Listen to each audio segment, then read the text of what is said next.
Agnit, Alonso y Zañartu conversan, debaten y discuten sobre sostenibilidad de la A a la Z. ESG, de la A a la Z.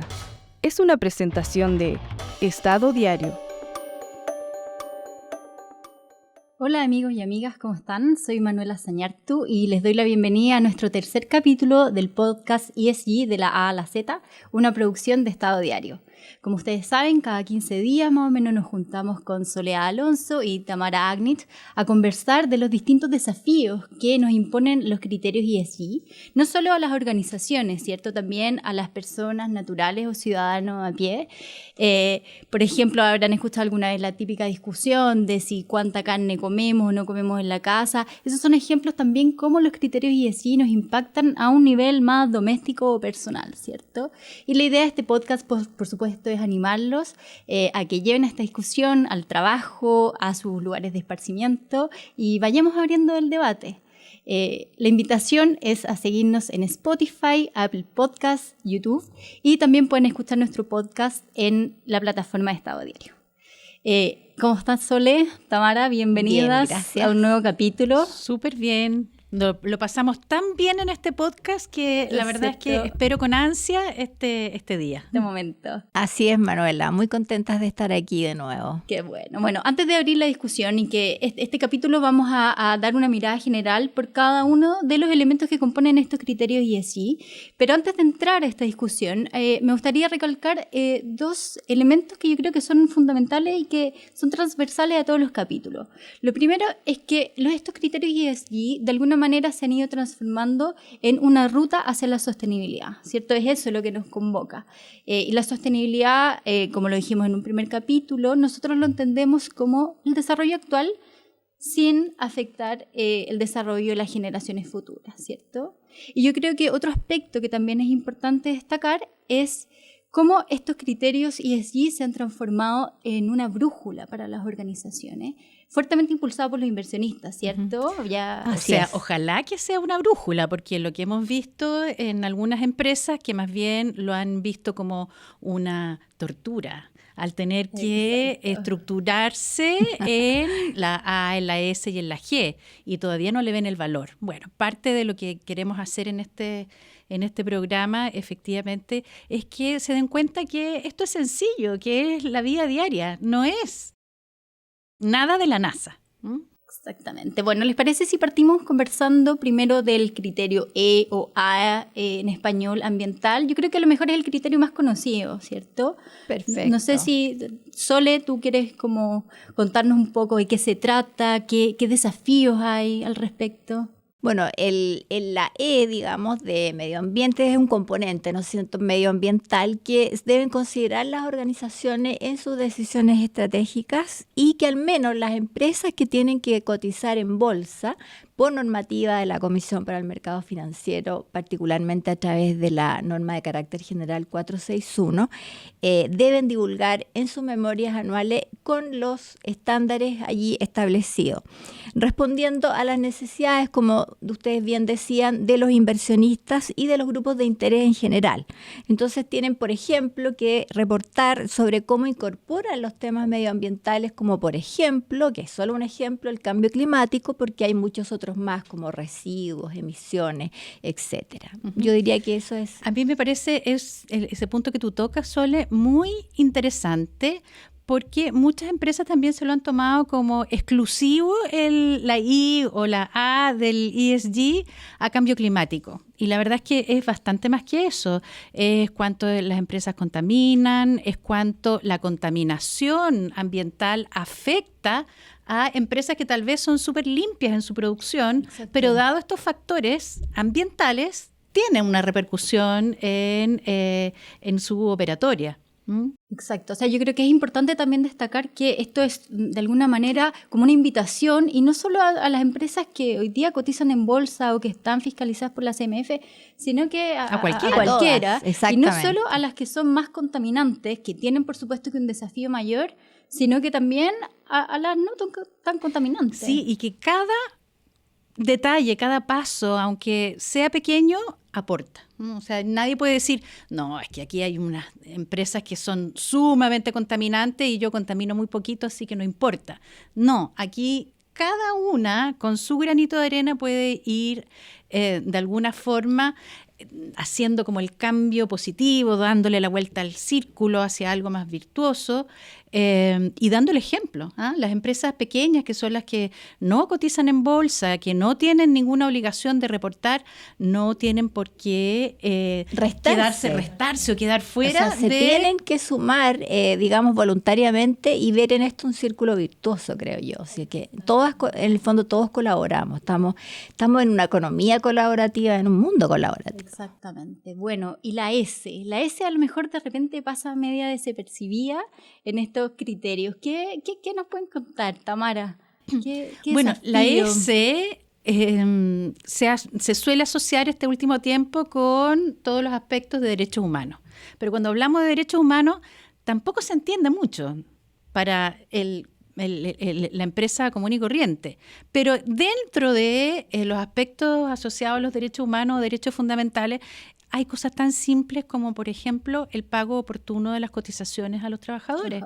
Como, por ejemplo, el pago a 30 días máximo a los proveedores, que son cosas que tienen que ver con el ámbito social. En la medida que una empresa colabora a resolver aspectos o desafíos de sociedad, eso es lo que significa una concepción sostenible de la operatoria de esas organizaciones.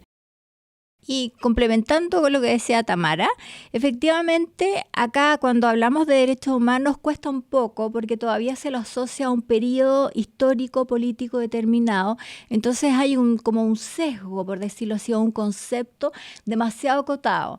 Pues yo tuve la oportunidad de estar en la presentación del primer informe, primer diagnóstico de empresas y derechos humanos del programa de sostenibilidad de la Universidad Católica, donde se midieron, se evaluó a varias empresas grandes que cotizan en bolsa donde el grado de implementación y el estándar con que divulgan en sus memorias su compromiso con los derechos humanos y la información que le envían a las autoridades. Y de acuerdo a los principios rectores de las Naciones Unidas, se evaluaron en compromiso con los derechos humanos, debida diligencia y remediación y reparación. En los dos primeros índices hubieron algunos avances, se ven algunos avances y en el último cero resultado positivo, pero lo valioso de este diagnóstico es que nos permite tener una panorámica, una vista de cómo están realmente implementando, qué hojas de ruta se han trazado para su compromiso con los derechos humanos y también una invitación que se hizo ahí en el Congreso a que se sumen, como dicen ustedes, todas las empresas, no necesariamente aquellas que están obligadas. Exacto. A mí me encantó el otro día en la conversación que teníamos cuando tú decías que en el fondo bajo este criterio uno tiene a la persona en el centro y eso al final te obliga a pensar en tus propios trabajadores, en tus proveedores, en las comunidades con las que interactúas, etcétera. O sea, es una mirada como global de lo que implicaría ya. Sí, no, y lo que iba también a poner el énfasis es que en la medida que no nos hacemos cargo del componente social, que está dentro de la organización, pero también está fuera, es probable que las organizaciones pierdan esta licencia social para operar. Y si pierden la licencia social para operar, se quedan al final, última línea, cero. Exactamente. Entonces, y pierden su legitimidad. Claro, entonces este enfoque que en el pasado era solamente la consecución económica o el resultado final de las empresas, hay que darle una vuelta siempre y cuando esté bien asentado en la estrategia. Porque si es un pegoteo de cosas que nos empiezan a solicitar y que no lo internalizamos en la estrategia y en el propósito de las organizaciones, la verdad es que poca efectividad va Exacto. a tener esta línea de ESG para marcar este rumbo que tú mencionabas al Y principio. yo lo comparto porque, de hecho, antiguamente, y lo conversábamos el otro día, o sea, cuando una empresa cumplía la ley, la legislación básica para operar, ya se entendía que ya estaba legitimada para actuar en el fondo. Claro. Pero hoy día eso es el desde, o sea, los Es el stakeholders mínimo. lo mínimo que esperan es que una empresa cumpla la normativa que las regula, y en cambio esa percepción que tienen de la empresa es lo que hoy día le da en el fondo la legitimidad para actuar. Sí, y se gana la Sí, confianza en el exactamente, mercado y así se es. diferencia de su competidor, porque esta es una competencia constante. O sea, hay un rubro que siempre se pone sobre la mesa, que es la minería, pero hay otro que es incluso más cercano y que tenemos aquí en las ciudades, como es la construcción, que también tiene que internalizar este tipo de factores. Antes las constructoras hacían el hoyo y si alguien iba Exacto. a reclamar, veían cómo lo arreglaban. Hoy día es imposible pensar que una constructora, una inmobiliaria, pretenda levantar algún edificio, alguna construcción, si es que no ha primero conversado con sus comunidades, Con la si es comunidad, que con el entorno. no ha identificado los impactos que va a tener en el entorno, y si no es capaz de capturar la legitimidad que ese entorno le va a dar al hoyo que van a hacer. Efectivamente, sí. Bueno, y la G. Yo creo que la G es una que de gobernanza a nosotras nos apasiona particularmente. Por el compliance. Exactamente, dado que estamos las tres en el ámbito Super del compliance. compliance. Tal cual. Yo tengo la sensación que la percepción es que es el criterio menos desarrollado y a lo mejor menos importante. Yo sé que nosotros pensamos todo lo Totalmente contrario. distinto. Todo lo contrario. Yo, por mi experiencia, al menos docente también, creo que no, que está muy bien desarrollado y de hecho cada año, digamos, van saliendo, va mutando el concepto de gobernanza o de gobierno corporativo, de la mano del compliance, como tú decías, pero y es, digamos, la cabeza, porque la gobernanza, en el fondo, es la que coloca el propósito, los valores y la estrategia a las organizaciones, a las empresas. Entonces tiene que, en este mundo volátil y cambiante, entonces tiene que estar preocupándose, la labor del directorio, ahí apoyado con el rol de compliance, de monitorear constantemente que todas estas políticas y procedimientos y códigos de ética se apliquen efectivamente. Y aquí, afortunadamente, la norma de carácter general 461 nos ayuda a ver cómo la empresa en realidad aplica y trabaja en su diario quehacer, digamos, las políticas y los valores que dice abrazar. O sea, en términos de gobierno corporativo hay amplia normativa. En Chile tenemos a la CMF, que está ahí, pero a nivel de estándar internacional, la OCDE, los principios de gobernanza de la OCDE son los que debiesen ser como la luz, el faro que seguir. Pero además hay factores adicionales que considerar en la estructuración de los gobiernos corporativos de las organizaciones, que es todo lo que no está escrito en una norma. Y que es lo que estábamos conversando recién de la S. O sea, lo que te están exigiendo el entorno. No solamente el entorno regulatorio, que hay algo muy concreto y objetivo, sino que lo que te exige el otro entorno. Y las buenas prácticas, y eso, una vez más, digamos, no quiero ser bajadera, es una labor que ayuda al compliance, es una tremenda herramienta para potenciar y robustecer el gobierno corporativo y lograr que la empresa finalmente cumpla con sus objetivos estratégicos. Sí. Tú decías, Manuela, que efectivamente hay como esta creencia de que la G de los ESG es la menos desarrollada. Y también lo dijiste que es al revés. Exacto. Es al revés, es la que está más desarrollada, pero lo que falta, a mi juicio, es que se logre hacer esa conexión entre el gobierno corporativo con los factores sociales y factores ambientales. Sin ir más lejos, o sea, hoy día, para que las organizaciones enganchen con el criterio A y con el criterio S, tienen, por ejemplo, que emitir políticas. Políticas de no contaminación, por ejemplo. Y esa política forma parte de los elementos de un buen gobierno corporativo. Entonces, no son cosas sueltas. Que además los directores tienen la responsabilidad de llevar a cabo y ejecutar y monitorear esto. Exactamente. ¿Y quién le ayuda?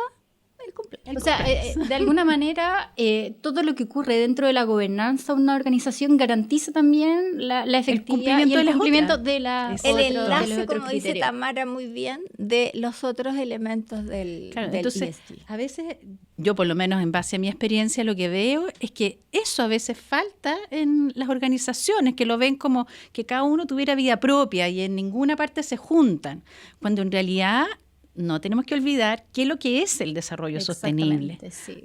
Y el desarrollo sostenible son los inversionistas los que han empaquetado en esta perspectiva de ESG. Y esto lo hemos reiterado en otros capítulos, pero ¿qué piensan ustedes? ¿Por qué entonces es relevante para una empresa y para los inversionistas abrazar estos criterios ESG? Porque muchas veces se dice que tienen que ver a lo mejor con aspectos no financieros, ¿cierto? Es como desviar el foco de la rentabilidad, de maximizar las utilidades a todas estas temáticas que en realidad distraen. Uh-huh.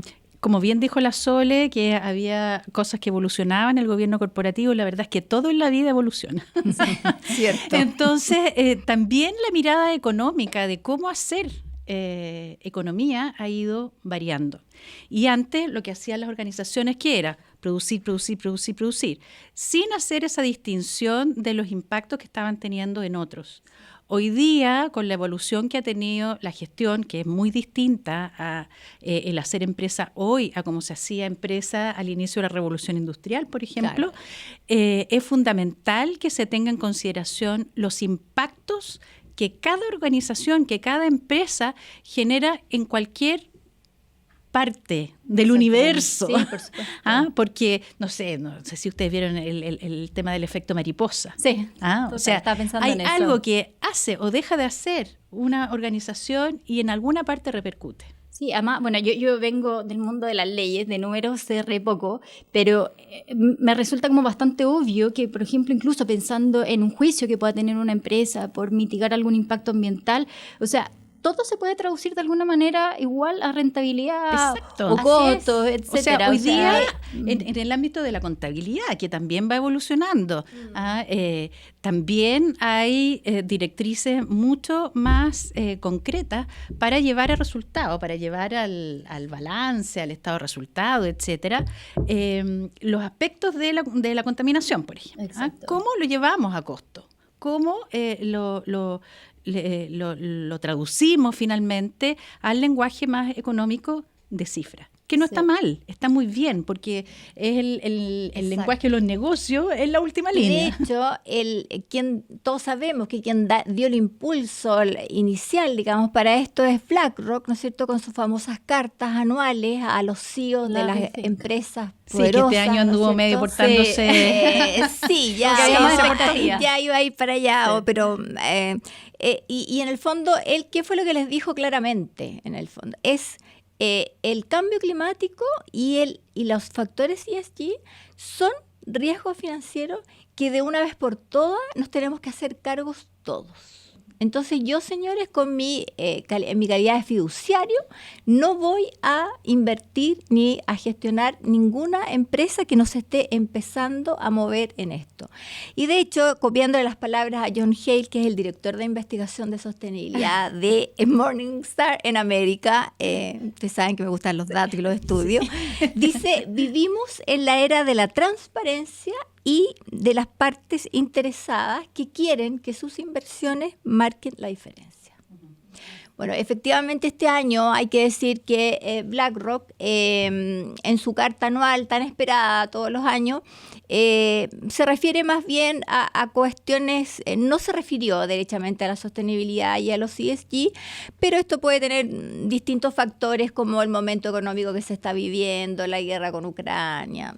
Sí, pero en la carta de este año en nada opaca la de los años anteriores. Entonces, yo que soy una optimista y una positiva desde el día que nací, creo que en el fondo hay que sumarle esto. No es que esté tachando la carta del año pasado y la del antepasado. No, además que dijo algo súper importante, que me hizo reflexionar que la economía estaba en transición. Eso es lo que yo te iba a decir, que además hay una cuestión de contingencia. Entonces, que es imposible no referirse a eso, todas las cosas que están pasando, exacto, todos los cambios. Claro. Exacto, pero, la guerra. Exacto, pero también hay párrafos, por ejemplo, que habla de la importancia y cómo el énfasis que yo he puesto en la diversidad de sus directorios, por ejemplo. Sí. O sea, a lo mejor no está expresamente como no le hubiera gustado, pero a lo largo de su línea está, por supuesto. Sí.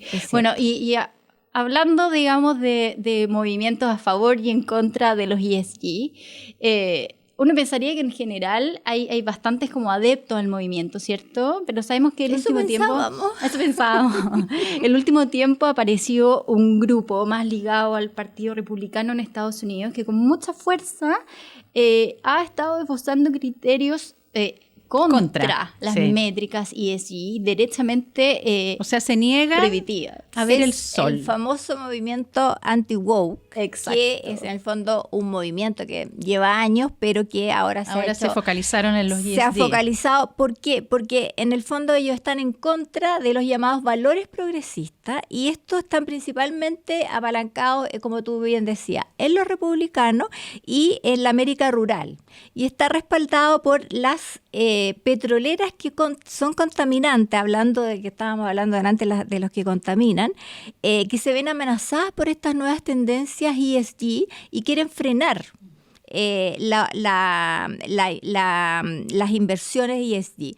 De hecho, el año pasado, el fiscal de Kentucky inició una investigación en contra de los fondos ESG por considerar que atentaba contra los derechos de sus clientes habitantes del estado. Y aquí hay dos argumentos que se dan que son bastante interesantes de todas maneras de estudiar. Uno es el argumento político, que dice que los ESG, el mercado ESG está altamente concentrado en empresas que solamente quieren utilizar todo ese dinero para instalar políticas progresistas. Ahora, ¿qué llaman a ellos políticas progresistas? La lucha contra el cambio climático, por ejemplo, que de todas maneras a mí personalmente... La lucha contra la discriminación. Contra la equidad de género, etc. Y el argumento jurídico, pero que yo creo que no es tan jurídico, es que el único objetivo de un fondo de inversión es maximizar la rentabilidad. Y ahí yo creo que retrocedimos 4 pueblos o 5 pueblos, como dicen algunos. Yo, Sole, ahí quería hacer un punto, porque con esto, con los ESG, no es que la última línea deje de ser importante. La ganancia, el profit, el business sigue siendo sumamente relevante. O sea, las empresas tienen que generar utilidades para pagar los sueldos, para rentar a sus accionistas, en fin.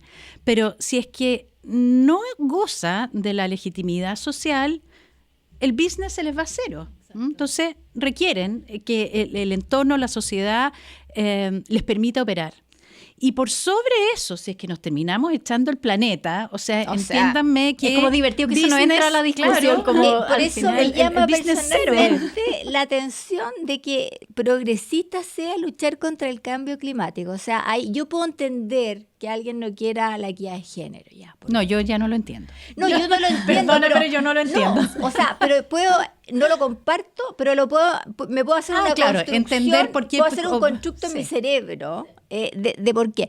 Pero luchar contra el cambio climático, que eso sea ser progresista. Claro, es como estos movimientos que francamente tratan de imponer de que la Tierra todavía es plana. Los terraplanistas. Entonces, claro, es no querer ver lo que ya hay evidencia científica, hay evidencia más dura. que suficiente. A mí me gusta mucho ver paneles o seminarios donde se discuten estos temas, que ahora hay millones. Mucho. Y muchas veces la discusión se centra en X estudios que dicen que las empresas que en el fondo tienen compromiso con criterios ESG tienen mejor rentabilidad versus fondos cuya rentabilidad, digamos, fondos que invierten en empresas que no están comprometidos con temas ESG, tienen o no tienen, cuál tiene más rentabilidad, cuál tiene menos. Al final del día, igual cuando uno compara fondos o índices, digamos, que hacen seguimiento a distintas empresas, la rentabilidad, independiente que no sea increíblemente mejor, igual es similar, o sea, tampoco se pierde. Pero entonces, es más sostenible en el tiempo. Exactamente, es a largo plazo. O sea, por supuesto. Claro, no es pan para hoy, hambre para mañana, es pan todos los días. Claro. A lo mejor menos, pero el todos los movimiento días. republicano, donde se ha, digamos, apoyado, es que efectivamente hoy, por los índices del Standard & Poor's 500 y el índice ESG, Exactamente. se han movido más o menos igual. Vimos el mismo estudio, parece. Entonces, porque eran el iguales. gráfico, sí, claro, el iban gráfico iguales. está exactamente igual. Entonces, eso, digamos, ¿quién movió a que los gobernadores de 18 estados anunciaran la formación de una alianza liderados por el gobernador de Florida, Ron DeSantis, que bueno, sabíamos que lo había Exactamente. anunciado, ¿no es cierto?, para que coordinar acciones para proteger a los individuos de los movimientos ESG, con acciones que incluyen Cuando es todo incluso lo prohibir estos criterios en los fondos de pensiones estatales no, y ya me dio locales. rabia. No, y ellos dicen que es una amenaza a la vitalidad y a la libertad económica e individual de los estadounidenses. Oye, Sole, O y sea, para meterle otro elemento, otro pelo a la sopa, como se dice, ¿qué impacto creen ustedes que va a tener o que ha tenido la guerra entre Rusia y Ucrania en todo este tema? Yo creo que en esto a lo que nos lleva la guerra, mi opinión es que nos hace como un juicio de realidad, ¿no? Y que también nos pone en alerta de que los cambios tienen que ser paulatinos, ¿m? Porque está bien incorporar estas temáticas que para muchos resultan muy disruptivas. Entonces es hacerlo pausadamente. ¿Para qué? Para que no generemos quiebres ni movimientos como estos que son anti algo que para nosotros ya es como obvio porque hicimos la distinción.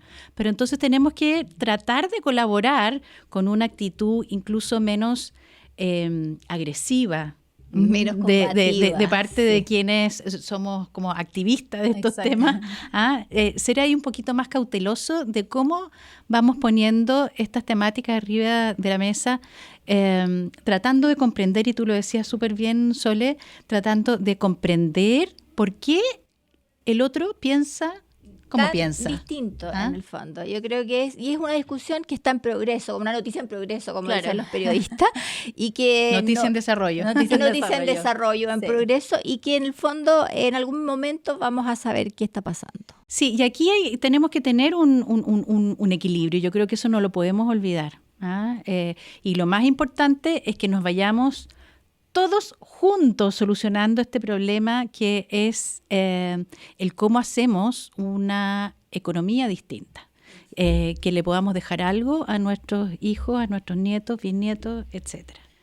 O nos salvamos todos juntos o nos hundimos todos por separado. Y por cierto que la guerra Rusia-Ucrania es uno de los factores que atentan en contra de la sostenibilidad. Mala suerte este año porque con la crisis energética los países han demandado más petróleo, más gas y más carbón, porque la agenda ahora es, digamos, resolver la crisis energética, pero no significa que nos hemos vuelto a las cavernas. O sea, No nos queda mucho tiempo, pero me encantaría rápidamente comentar un tema. Greenwashing, ¿ya? O ESG washing, este lavado de imagen de lamentablemente. las empresas, ¿cierto? ¿Cómo lo evitamos?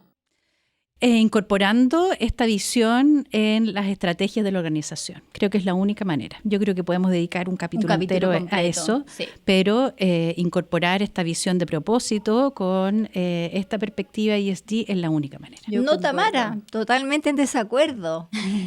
Penas altas, cárcel, efectiva, presidio perpetuo. No, Es que la Sol es abogada, yo no. No es fácil, pero las empresas van a tomar conciencia, ya están tomando conciencia que en el fondo pueden ser muy castigados por los consumidores al preferir una marca que dice una cosa y hace otra Sí, cosa. yo concuerdo plenamente con ustedes. O sea, cuando una empresa desarrolla, por ejemplo, una campaña ambientalista, etcétera, pero es solo eso, un hecho aislado, efectivamente el público, los consumidores, los clientes lo perciben como un lavado de imagen y el costo es alto. O sea, el costo Puede para ese tener cliente es alto. unos riesgos reputacionales Ahora, y si legales. efectivamente uno ve que la empresa tiene un compromiso desde el modelo de negocio, desde su estrategia, desde su misión, valores, propósito, etcétera, uno entiende que puede hacer un desarrollo paulatino, progresivo Exacto. en el tiempo. O sea, uno no pretende que las organizaciones avancen en todos los criterios al mismo tiempo y mucho. Claro, pero En que la las medida en que esto acciones sea- sean permanentes y que no sean rayas en el sea un agua. compromiso real. Bueno, Así se nos es. hizo Pucha. corto, siempre Sí, se nos hace siempre corto, se nos hace corto. los 30 Muy minutos rápido. pasan volando, así que bueno, nos despedimos de este nuevo capítulo de ESG de la A a la Z. Como dijimos, esta es una producción de Estado Diario, los dejamos invitados en 15 días más a escucharnos de nuevo y seguirnos en redes sociales. Chao, chao. Chao. Chao.